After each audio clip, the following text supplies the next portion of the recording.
How to Survive Until You're Published, Season 1, Episode 2, How to Get Started, Part 1, guest author Jessica Vitalis.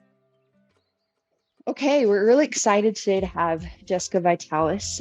She is a Columbia MBA-wielding writer and presenter, authored The Wolf's Curse and standalone companion novel, The Rabbit's Gift, which received a School Library Journal Star Review. Her next book, Coyote Queen, arrives on October 10th, and an unnamed novel in verse comes out in 2024.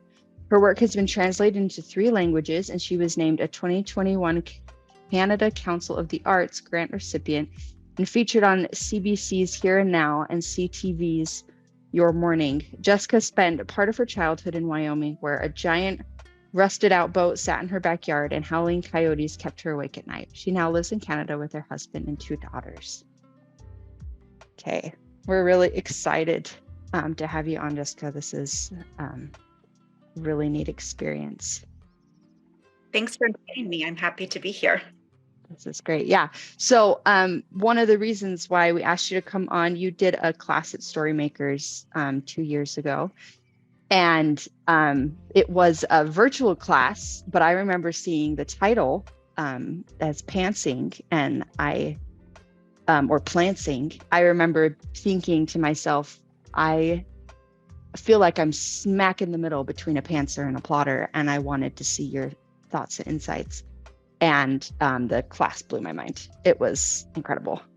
And so what we want to talk about today is kind of a little bit what you talked about in that class, but just kind of how you get started with a novel idea. How you come up with a story idea, but then even more kind of how you get rolling. So let's start with that. Jessica, how do you get going with let's start with this. How do you come up with a story idea? Sure. That is a huge question because all stories are different, but I think the best place to start is with the discussion of whether you are a pantser, which means you write by the seat of your pants and you just sit down and start typing and see what happens, or if you are a plotter, which is somebody that likes to know every single detail of your story in advance and you really like to know exactly what you're going to be writing about. The vast majority of us do fall somewhere into the middle. And when I first started writing, I was a pantser, and I swore that I would never, ever, ever do any plotting because to me, that just sucks all the joy out of sitting down at your computer and letting the story and the characters take over and just following them wherever they might lead you. But as I wrote more and more novels, I realized that if I didn't do at least a little bit of planning in advance, most of my work would be in vain because I would end up with this story that didn't have this cohesive feel to it. It didn't have a plot that carried me along in a compelling story arc, didn't give me necessarily character growth and development in a way that revealed themes.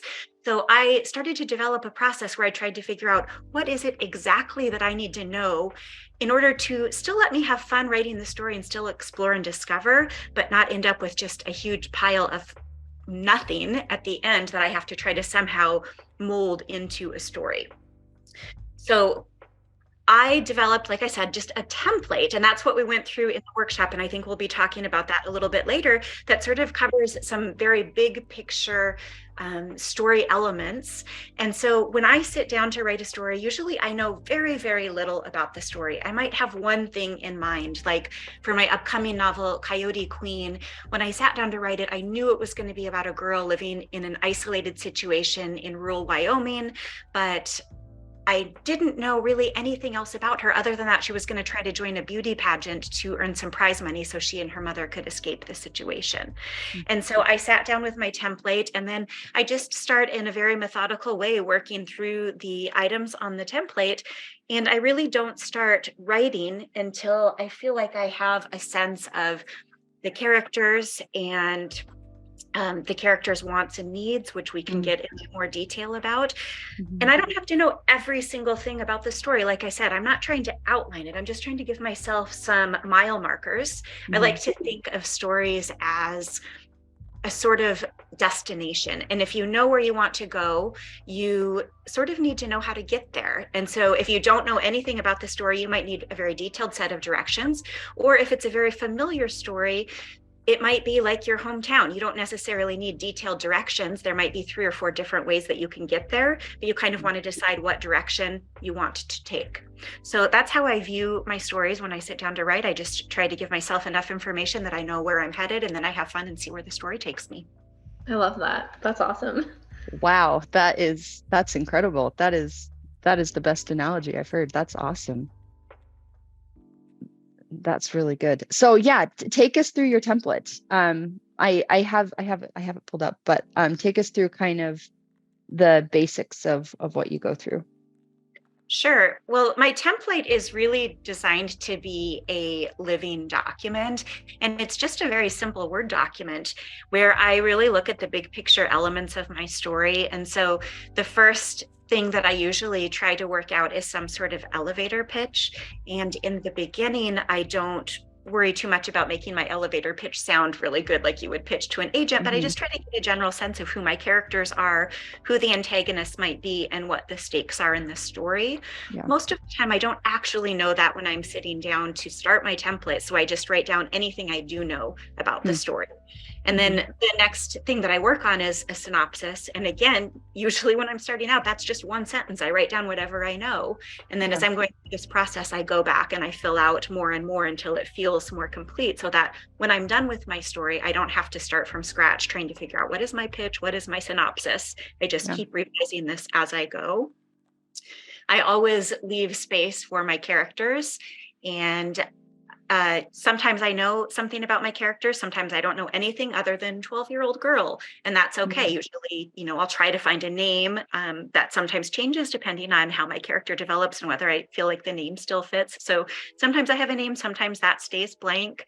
I always do try to know the location of my story before I start writing, because with my first published novel, The Wolf's Curse, which was the 6th book I had ever written, the very first draft of it, I just had it set in this vaguely European country. And because I didn't have a specific location in mind, when I sent it off to my beta readers, they're like, we don't know how to visualize this. There's nothing specific about this story to make us feel like we can visualize the setting.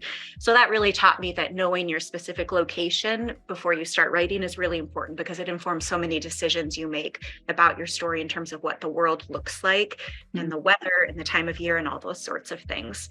So location and timing is also really important. If you're writing a book set now, that's going to look much different than a book that was set in 1960 or a book set in 2030. So, absolutely. Yeah. So I think that's something that sometimes people forget, is that timing, and in particular calendars, really matter when you're writing stories. So often when I see first drafts of stories, you're just sort of floating through time, and then all of a sudden Halloween pops up, and then pretty soon it's Easter, and you really don't have any sense of how time passed in the story. So that's something I try to be cognizant of when I'm writing. Let's see, the next thing that I try to focus on is the rules of my story world. And usually I don't worry too much about that if it's contemporary, but that becomes really important if it's fantasy.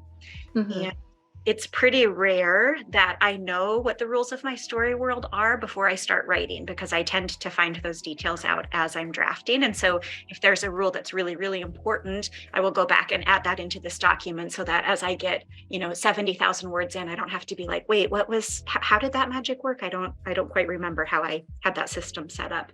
So what kind of rules? Are you just talking magic, or is there like other things regarding that? If you were writing a contemporary novel, would there be, what kind of rules? Yeah, for a contemporary novel, you need to set up a world that's believable, but most of the time you can kind of remember the story rules in terms of who is the power source in your world. What do the politics look like? Whereas if you're writing fantasy, very often that stuff is made up. And in order for it to feel like a real world, it has to be very well developed. And all of that can be really hard to hold in your head if you're making up a fantasy world. Yeah. So when I'm thinking of rules of the world, it's really more toward my fantasy novels. And I don't worry about much for contemporary. Okay, that's cool. That is really neat. with those rules of the world too, you're not just referencing like the rules of your magic system, but how the political system might work and just other like little nuances in that world, correct, with your fantasy. Yeah, exactly. There's no real formula that I use for what needs to be written down in my rules of the world. That's just sort of where I jot down anything that I think might be hard to remember later. So, for example, in The Wolf's Curse, there is a character who is friends with Lord Mayor Volpine, who's the antagonist in the story, and I could never remember his name. So that would be a place where I would just jot down, here's who this guy is, here's how he relates to Lord Mayor Volpine, because that was something that he wasn't a big enough character that it was worth me sort of holding headspace for him, but I can just go back and reference like how to spell his name and what his exact title was. So it's just sort of this is your cheat sheet, right? This is to make telling the story easier. So anything that you need to write down to make things easier for you can and should go on this sheet. I like that. It keeps everything a little bit more consistent. There are so many times I'll be reading through a draft and I'm like, oh, this side character has just completely disappeared because I didn't write it down. Yep, exactly. And it can be even things as little as what color eyes does one of your characters have? Yeah. Because again, often you'll see that, you mentioned green eyes in the beginning and later on the eyes are blue. And so it just depends on what kind of story you're developing and what kind of details that you're putting into your story and things that that may be important later that you don't necessarily need to keep in the forefront of your mind as you're drafting. I like that a lot. So with your outline, because you did mention that it is just to strike a balance between plotting and pantsing, so you don't outline everything. With that, does that mean that you also write chronologically in your story, or do you tend to skip around? And does this help keep that straight as well? Yeah, so I have always written chronologically in my stories, with a little bit of exception of my 2024 release, which is a novel in verse, because sometimes verses would just come to me that I knew needed to be included, but I wasn't sure where yet. But in general, I find it really helpful to write chronologically because the entire purpose of a story, or the way that you move through a story, should be that it's driven by the characters' actions and, more importantly, by their reactions to everything that happens in the story. So for me, I can't find a way to get to a future scene and know how my character is going to act or react if that wasn't driven by what came before. Yeah. So that's completely personal preference. I know there are lots of fabulous authors out there who can just jump around and write scenes here and there. For my brain, I just really need it to feel like it's a logical progression. So I have a couple of things that kind of carry me on that journey. And the first one in this planning document is the one thing that I always have to know before I start writing is I need to know what my character's wants and needs are. And for me, the character want is usually something kind of external. It's like a story goal that they are going to pursue that's going to drive the action plot of the story. And it's the thing that is going to make them feel happy at the end. It's what they believe is going to give them sort of happiness. And then I always look at what the character really needs. And usually that's something internal that they need to discover about themselves or about the world. And that's the thing that is actually going to bring them happiness. And it's that journey from them pursuing their want all the way through the book. And even though they don't recognize it, things are happening that are eventually going to force them at the climax to decide whether their want is really important or whether they're going to embrace their need and find true happiness. And so that for me really drives the progression of the story. And then I always try to think about major plot points. So again, I am not by any stretch of the imagination an outliner, but I find that if I know exactly what each act of the story generally from a story perspective needs to happen, then I can just plug in a few major plot points. And then it gives me, again, that roadmap that tells me like, oh, okay, I'm on this journey. I need to take a left-hand turn here. Here's my plot point that tells me to do that. But there's still a lot of wiggle room for me to take back roads and have a lot of fun discovering how to get to my next plot point. I love that. That is awesome. So yeah, what I have down is you outline the hook, the inciting incident, the pinch point 1, the midpoint, pinch point 2, and climax. Is that about right? That is about right. The really important thing for me is thinking about story in terms of 4 acts instead of the traditional 3-act structure. So normally you would think of the first act as being 25%, the second act of the story being the middle 50%, and then the third act of the story being the final 25%. The problem with that is that leaves 50% of the story for what we call the muddy middle. Like, what the heck is supposed to happen for hundreds of pages in the middle of a story? I find that completely overwhelming. So I prefer the 4-act structure, which is just dividing the story into 4 equal acts of 25% each. And so the first act becomes this introduction where you're sort of setting the scene for the story to come. And that's where you have your hook and your inciting incidents. And then at the 25% point, you have the first plot point, and that's what really kicks the story into motion. And that carries you into the second act of the story, which is then really the main character reacting to the antagonist. And I like to think of that as sort of the fun and games part of the story, where there isn't necessarily always fun and games happening on the page. It can be really horrible, the things that are happening to the main character, but it's fun for the reader to discover the new rules of this story world and watch the main character be sort of on the run.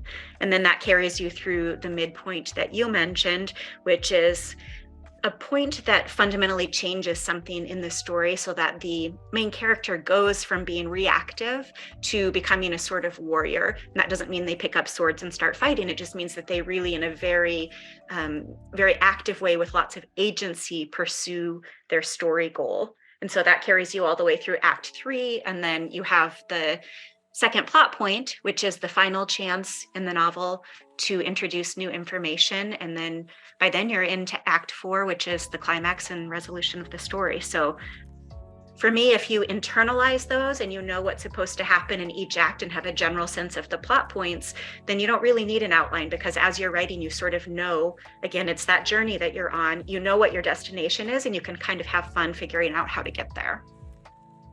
It's awesome.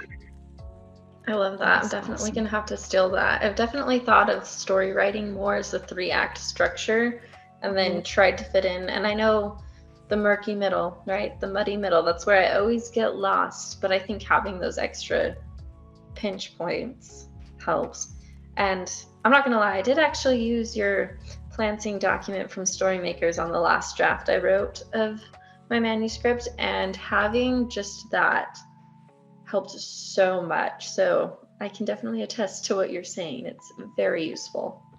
Excellent. I'm so glad to hear that. And one thing I want to mention when we're talking about the murky middles is that there is a book by James Scott Bell, I think it's called Writing from the Middle, that you can find online. But he talks about this idea of a specific mirror moment at the exact middle of your manuscript where the main character is confronted with the actual theme in the story.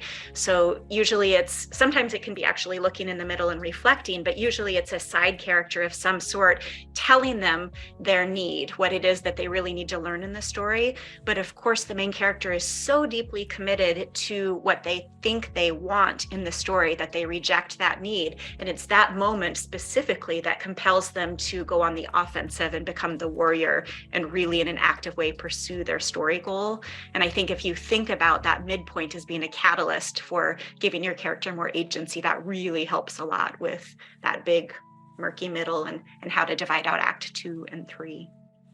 Yeah, that's the one thing I remember sticking out to me hardcore from your presentation. That's like all I think about when I think about the midpoint now, is just that mirror moment where they have to reflect. And that's the novel I'm working on right now. The midpoint was the one piece I knew for sure for the whole time I was planning it. And it was, I just remember in the back of my head, I was like, it's a mirror moment. It's got to be a moment where, and I have two main characters where both of them have to reflect and get faced with what they have and then reject it. And it's been really cool to kind of see how that has really helped my characters develop. And yeah, James Scott Bell actually recommends like designing your entire novel around the midpoint moment. Mm. I find for me that I don't usually know the midpoint moment until I've written the story. So for me, again, to start a story, it's really, obviously I need to know the hook and the inciting incident to kick off my story. I always need to know my first plot point, because that is the one thing that sets your story off in a certain direction. Like prior to that, you could write any variation of many millions of different stories, but your first plot point really points you in one direction and says, this is the road you're taking on your story. And then the other thing that I absolutely have to know before I start writing is my climax, or some sense of how things are going to resolve. Because again, you would never go on vacation or get in your car to drive somewhere and not know where you want to end up. So sometimes I know the midpoint along the way, and sometimes that's revealed to me. But I think in any case, no matter what way you approach the story, the interesting thing about this, working with this want and need, is that it reveals the themes of your story too, because it's that movement from your character wanting something to needing something that tells you what the real heart of your story is. That's awesome. Yeah. That is incredible. Yeah. So we just have a few more minutes. I wanted to ask you, Jessica, I think I asked at the beginning, I can't remember exactly how much we covered it, but I wanted to ask where your stories originate, like where your ideas, like where do you get ideas? Like if for someone that is just running dry, because that has totally happened to me multiple occasions, where do you want to like get your creative outlet out there, you want to like really build something great, but you just can't come up with something? Yeah, I love this question, because there are people out there. I feel like so many creatives are like, I have so many story ideas, there's no way I can write them all, there's no way I have time for that. And I have never had that feeling. I find coming up with story ideas really, really challenging and really scary. So for me, it's kind of a combination of relying on what's already out there and looking back at my life experience. So for example, The Wolf's Curse, I had written 5 stories prior to that. None of them had sold. I was really frustrated with my career or lack thereof, and I really wanted to write something that would sell. And I remember very distinctly standing in front of my bookcase and looking at all the published books, and one in particular jumped out at me, and that was The Book Thief by Marcus Zusak, which is the story of essentially a foster girl in Nazi Germany. And the real beauty in that story is that it's narrated by death. And that was so cool to me that it was like a light bulb moment where I just thought, hey, what if I take that story and I try to write it specifically for a middle grade market, where I take death as the main character? And so that what if question, it turns out, becomes the secret to all of my story ideas. Because for my companion novel, The Rabbit's Gift, I knew that I didn't want to write about death again. I wanted, in fact, to write about birth, but birth wasn't appropriate for children, of course. And I stumbled across this French myth where babies are actually grown in cabbage-like plants. And I didn't necessarily want to tackle that. And I definitely didn't want to tackle it based on the 2-minute silent film from 1896 that I had found, which depicts fairies plucking these cabbage plants. I wasn't interested in writing a fairy story. So again, I went back to that what if question and asked myself, well, what if it's not fairies plucking these cabbage plants? What if it's rabbits? And so again, you can take anything, something that's already out there, a story that you love, and you can just say, well, what if I take this one piece? What if I change that? And you keep asking those questions until you have something that feels really unique in terms of a character, in terms of a conflict, and in terms of a setting. And I ended up doing the same thing with my upcoming novel, Coyote Queen, which is actually based on my childhood. And it's the first story I ever wrote. So almost 20 years ago, I wrote a memoir, and that story did not work at all for a whole variety of reasons. And so maybe 5 years ago, I picked up that story and I said, well, what if I fictionalized that story? What if I left out, a whole bunch of the things that didn't work, because this is supposed to be a kid's story? And then what if I add just a little twist of magic? And so I think by always being open to what if possibilities, you can take any element in your life or anything around you, and you can just start playing with it until it turns into a compelling story. I love that.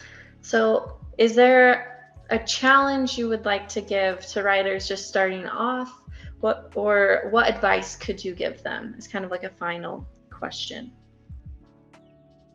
The advice that I have for writers starting off is to figure out specifically what age category and what genre you want to write in, and then go read 10 books in that space that would be considered comps for you. And don't read them like a reader, read them like a writer. And so analyze them for the different things that we talked about today and figure out, did they follow this same formula? If they didn't, why didn't they do it, do you think? And does it work? And would the story be stronger if they had followed this? There are so many different ways to write stories. The way I do it isn't the only way or even necessarily the best way, but it's really informative. If you take a certain framework and you apply it to what's already out there, you can learn a tremendous amount about how stories are crafted and put together by comparing and contrasting in that way. Okay, great. That's awesome.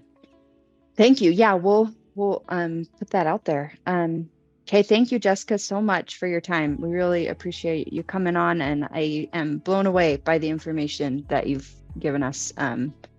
Again, this was so good, and I took some good notes for myself. So thank you again, and for everybody out there, check out her book that is coming out in October called Coyote Queen. We're really excited for her. So thank you again, Jessica. Thanks so much for having me. It's been a lot of fun.